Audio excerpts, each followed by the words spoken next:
নমস্কার।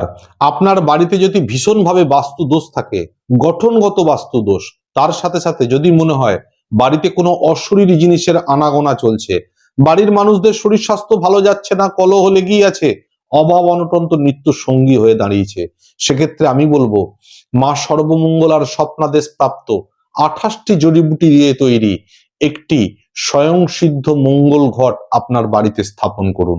যে মঙ্গল ঘটটি অত্যন্ত পবিত্র এবং শক্তিশালী, এটা পরীক্ষিত, বহু মানুষকে এই মঙ্গল ঘট প্রদান করে উপকার দেওয়া গেছে এবং তারা উপকৃত হয়েছেন। বাড়ি থেকে যে কোনো রকম নেগেটিভ শক্তিকে সরিয়ে দিয়ে বাড়িতে খুশিতে ভরিয়ে দেবে, স্বয়ং মা লক্ষ্মী যেন বাস করবেন এই মঙ্গল ঘট স্থাপনে। সুতরাং এই তারাপীঠ সর্বমঙ্গলা আশ্রমের নিজের উদ্যোগে এবং আমাদের গর্বের বস্তু এই মঙ্গল ঘট যদি আপনারা বাড়িতে বসে পেতে চান, সেক্ষেত্রে স্ক্রিনে দেওয়া নাম্বারে যোগাযোগ করে অগ্রিম বুকিং করুন।